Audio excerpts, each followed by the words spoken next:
India occupies just 2% of the Earth's landmass, but is second only to China with the highest population in the world. Officially, over 1 billion people. 1 in every 6 human beings, or 17% of the world's population, is Indian. In India, history comes to life everywhere you look. There are palaces, forts, mosques, Victorian buildings, Buddhist temples. Like most countries, India has been shaped by its geography. To the east, the impenetrable jungles of Burma and Assam have prevented large-scale migration to and from Southeast Asia. To the south, the Arabian Sea and Bay of Bengal have always been an oceanic barrier to communication and travel. To the west, the state of Rajasthan, with its barren deserts and harsh climate.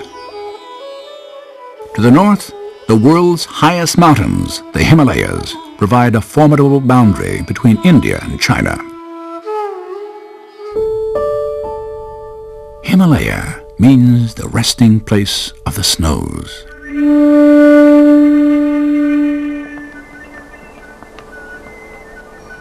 Nature has given India a great gift in the Himalayas. Without them, most of the country would be nothing more than a desert.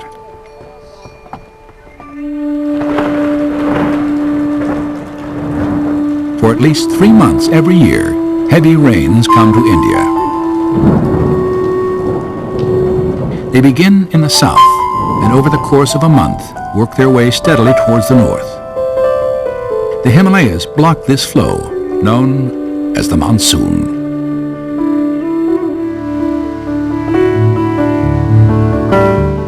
India's rivers start as fast-moving, cold mountain streams, but eventually they fan out and broaden to form rich alluvial valleys and plains all across northern India.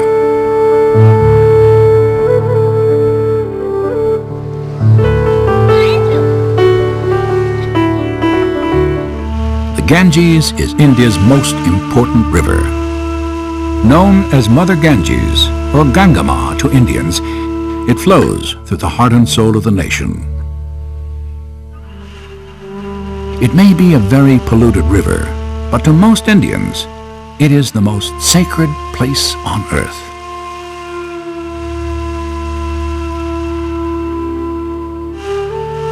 To die here, to be cremated and have your ashes scattered into the river, is to be released from the endless cycle of birth and rebirth, which most Hindus see as an eternal form of suffering. Hinduism is the principal religion of India. It is one of the most mysterious and ancient faiths in the world. There are literally millions of gods. Some believe there are as many gods as there are Hindus. The town of Varanasi, which the British called Benares, lies along the banks of the Ganges. It is to Hindus perhaps the most sacred place in the world. In India, every river is holy, a way to the divine. The history of this great country begins with another river, the Indus. It flows from the high Himalayas in the Indian state of Kashmir down into a region that used to be part of India, but which is today Pakistan. 4,000 years ago, a mysterious people known as the Dravidians began to settle along the banks of the Indus River. Where they came from and how they lived, no one knows. They practiced a mystical religion, worshipping the elements, fire, earth, air, and water. Their cities were governed by priests rather than kings. It's believed that the name India, as well as the religion Hindu, comes from the word Indus, where India's first civilization developed.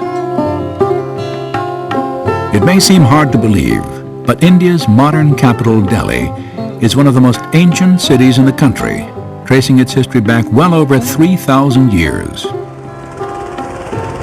Even though it is the principal language of culture and commerce throughout the nation, English is not one of the 15 official languages of India, perhaps because it is a reminder of the colonial past.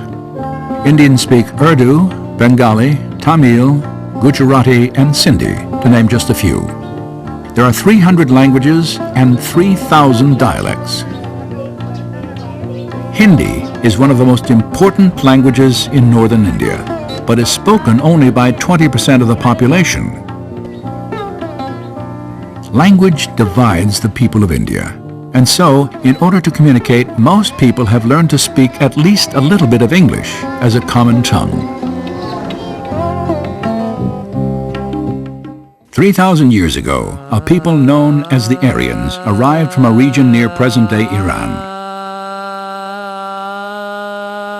They were a violent tribal people who felt that their light brown skin color entitled them to privileges over the dark-skinned natives of India.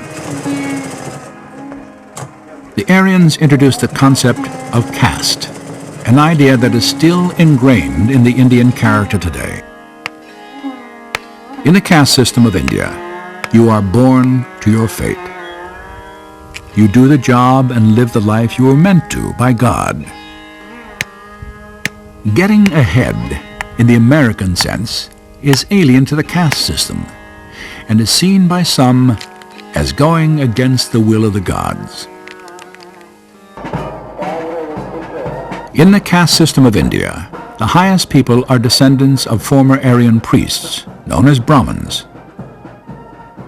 Next are the Kshatriyas, the sons of great warriors.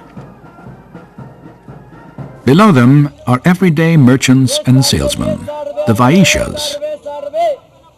Near the bottom are the Shudras, the workers who do the heavy manual labor, washing the clothes, building the houses, and working in the fields. All day, every day in Delhi, people of all nations and backgrounds come to visit the cremation site of Mahatma Gandhi, a man who did a great deal to rid India of the most vicious aspects of the caste system. Visitors place marigolds on his simple, unpretentious memorial as an eternal flame burns in his memory. Gandhi's philosophy was an ancient one. He believed in non-violent confrontation and passive resistance as tools for civil disobedience. He frequently undertook hunger strikes to effect social change. Gandhi would not tolerate violence in the name of any cause whatsoever. He encouraged Muslims and Hindus to find a peaceful coexistence in India, a dream that was not realized when the country violently partitioned itself into Muslim Pakistan and Hindu India in 1947.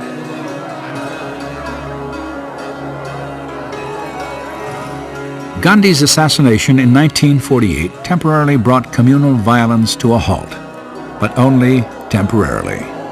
Muslim-Hindu violence remains the largest single threat to India's stability. It took a great leader like Mahatma Gandhi to loosen the stranglehold that the caste system had placed upon India's untouchables. These were people who did the lowliest jobs in society and became polluted through contact with garbage, human waste, or the dead. It was thought that they had developed immunities to diseases, and for health reasons, no one would touch them.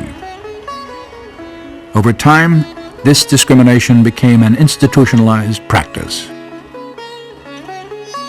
Gandhi renamed the untouchables Harijans, children of God, and took to dressing as they did, in a dhoti, or loincloth.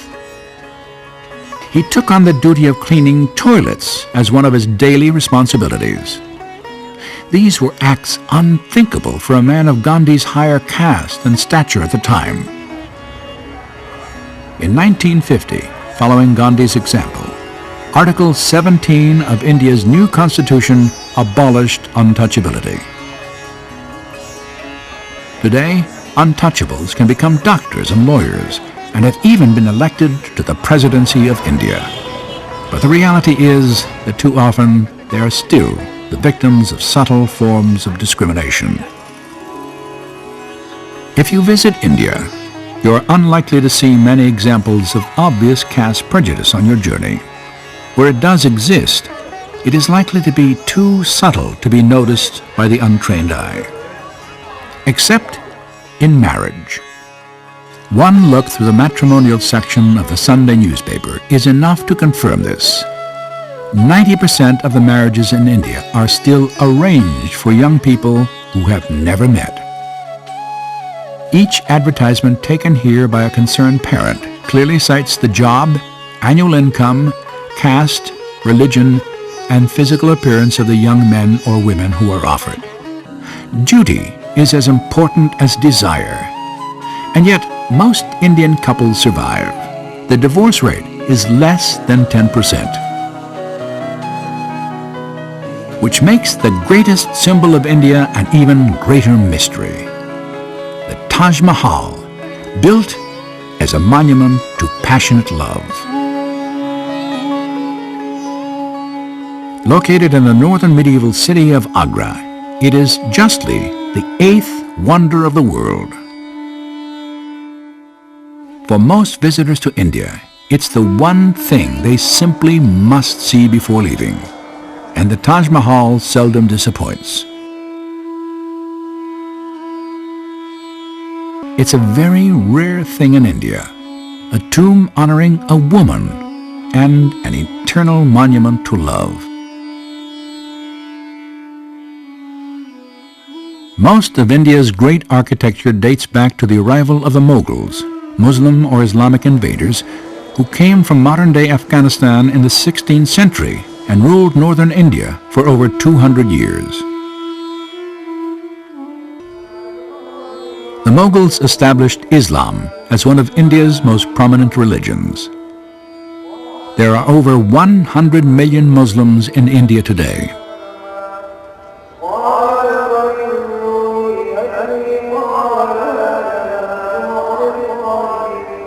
Not all of the Mughal emperors were enlightened men. Some were religious fanatics, intent on destroying all challenges to the Islamic faith. They smashed Hindu and Buddhist temples and robbed the wealth of the Brahmins to finance their war efforts. Standing against the Mughal invaders were tribes of proud Hindu warriors known as Rajputs. They lived in India's westernmost state of Rajasthan.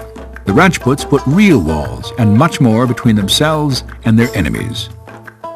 From the 12th to the 16th centuries, they rivaled any of the world's great civilizations, building a series of spectacular forts against the invaders from Central Asia.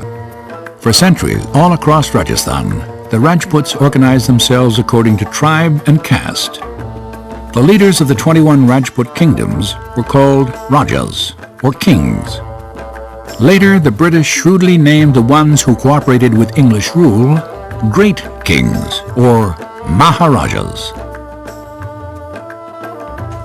There are palaces in almost every nook and cranny of India, but especially in Rajasthan.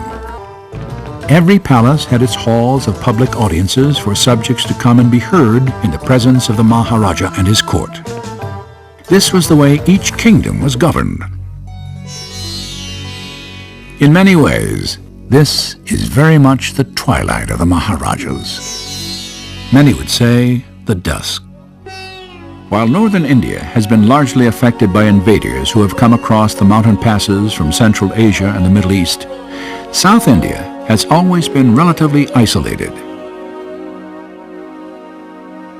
Most influences have come by sea, and only in the last 500 years.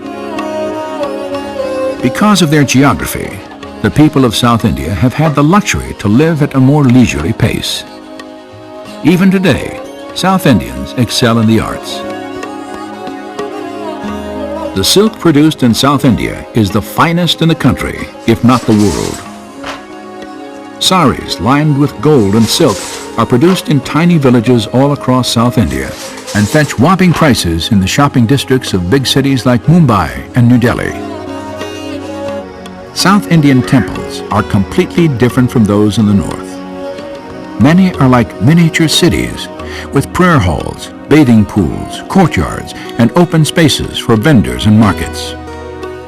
Often the inside of Hindu temples are cool refuges, dark and mysterious. On the outside, riotous displays of Hindu gods and goddesses, as well as animals and human figures. Some of the figures seem to be frightening, with multiple arms and legs. Folk wisdom says that this is because Hindu gods have so much to see and do. India, Mark Twain once said, has 2 million gods and worships them all. In religion, he quipped, all other countries are paupers. India is the only millionaire.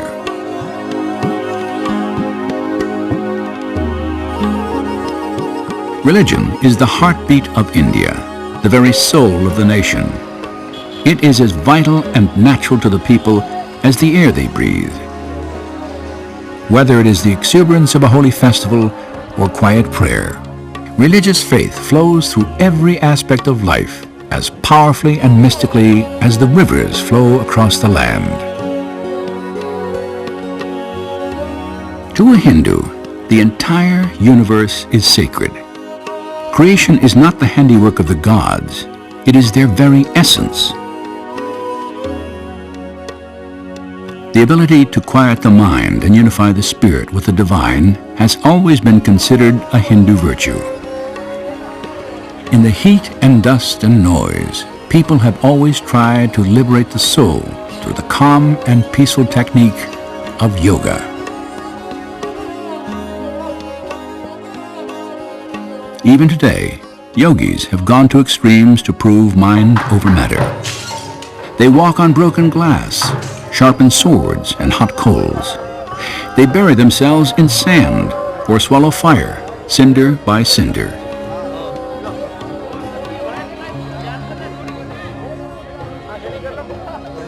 India is a country which tolerates virtually any kind of worship, as long as it doesn't infringe or interfere with any other.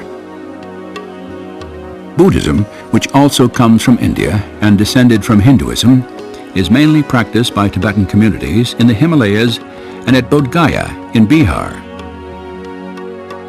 Islam, a religion which came to India from the Middle East 13 centuries ago, is practiced by over 100 million followers in every region of the country.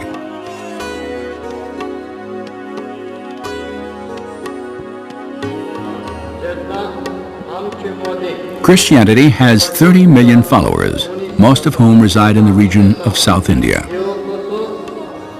But India's fertile religious soil has produced some fascinating offshoots, smaller religions, which are captivating and mysterious. One religious group, the Jains, have taken the commandment, "Thou shalt not kill," to its furthest conclusion.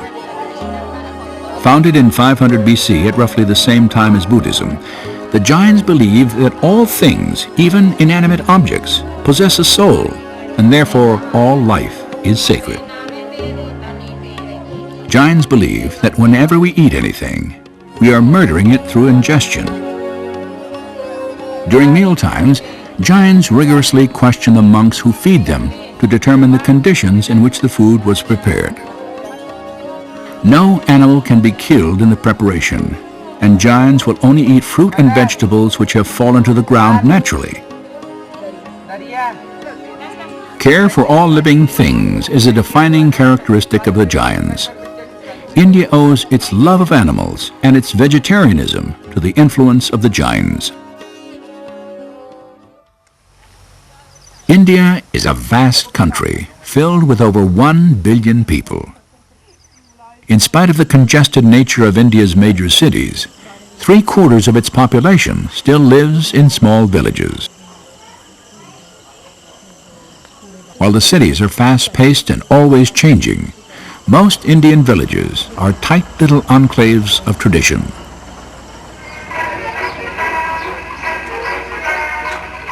Villages are governed by headmen drawn from prominent local castes and families. Education is rudimentary, and most people cannot read. And yet, in spite of India's great diversity, it is the largest democracy on earth. There are over 400 million eligible voters in India today.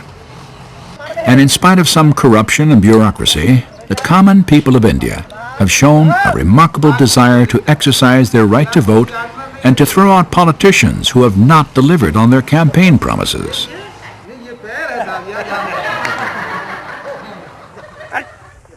To even the most rural and uneducated Indian, democracy comes naturally. For 4,000 years, new influences have been coming to India, and Indians have learned to tolerate differences to a greater extent than virtually any other people in the world. One of India's southernmost states, Kerala, is also one of its most curious. It has the highest literacy rate in India. More than 70% of the people can read. India's great rains, known as the monsoon, first comes ashore here in early June, battering Kerala with over 100 inches of rainfall a year. The end result is a lush green landscape and a network of inland lakes and canals which form a unique navigable waterway. The boats that ply these waters are reminders of every great seafaring nation that has ever sailed to South India. Although the Dutch, French, Danes, and Portuguese all had an influence in southern India, it was the British who would found an empire. They first arrived in 1600, forming a company called the British East India Company, whose beautiful offices still stand in modern-day Calcutta. Within 200 years, the British had conquered the entire continent through both treaties and warfare, and they would stay in control until 1947. The British Empire has left behind distinctive reminders of their rule, from north to south. But where the British truly left its emotional mark was in the field of sport. The greatest pastime is another British legacy, the sport of cricket. It is played almost everywhere by children and adults of all ages. You can see it practiced in parks, in alleys, in vacant lots, on streets, and on beaches. You can even see it being played on the rooftops of buildings in crowded cities.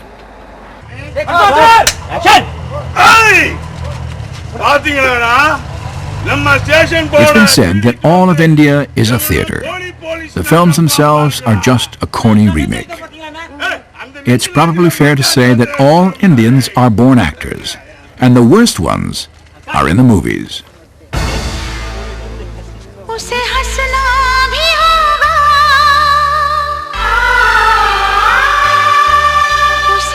But that doesn't stop the Indians from attending. 11 million filmgoers a day line up to see their favorite heroes and heroines on the silver screen. India produces over 800 new films a year, 3 times more than Hollywood. Bombay is such a large center of film production, it has been renamed Bollywood by the charmed Indian public. Running 3 to 4 hours, Indian movies are called masala films after masala curry, the Indian spice, which contains a little pinch of everything. Bombay, also called Mumbai, is by far the most cosmopolitan of India's large cities. Located on 7 swampy islands, Bombay has always entertained dreams of becoming an Indian Singapore. But time and again, these dreams are challenged by hundreds of thousands of rural poor who are drawn to the bright lights and big dreams of this city of hope. In spite of its poverty, Bombay feels modern and cosmopolitan. It claims to have more millionaires than Beverly Hills. If Calcutta is like New York City and Delhi is like Washington, D.C., then Bombay is L.A. Almost every trend that comes to India starts here. The people as a whole are easily the most fashionable and free-spirited in the entire country. By far, the most modern shopping center in India is here. You must show a credit card or a cell phone to get in. Familiarity with the escalator separates the tenderfoot from the veteran shopper.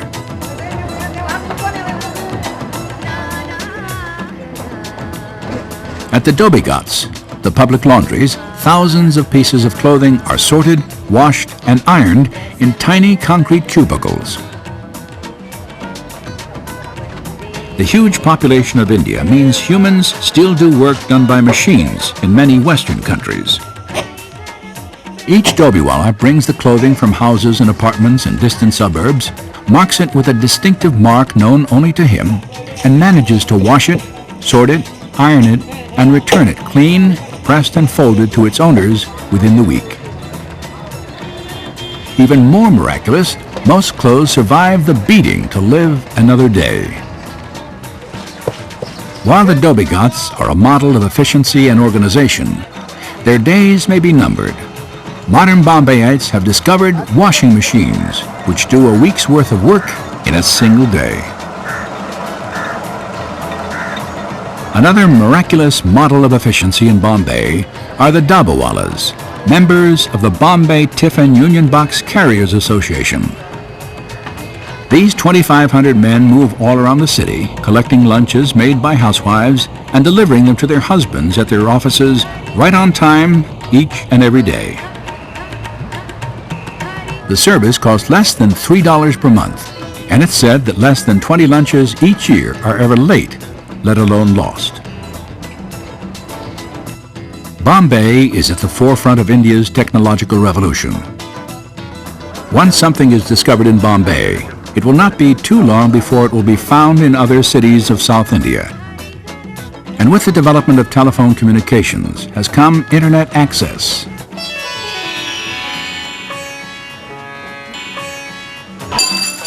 There is a public internet cafe on seemingly every street corner.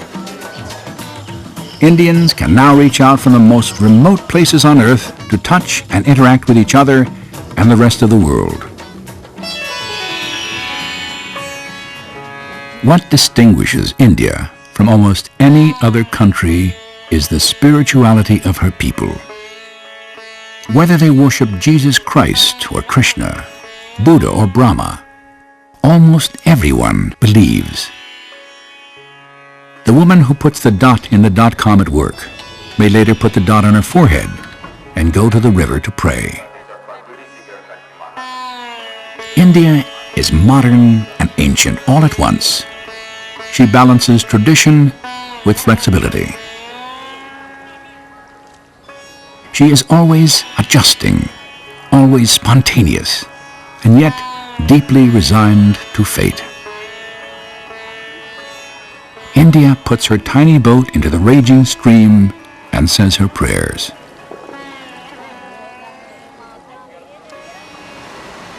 In these rivers, every army absorbed, every religion embraced, every disease conquered, every death vanquished. With every answer here comes a new mystery. No film can capture it. No book can describe it. Words and pictures are not enough. You must come here and experience it for yourself.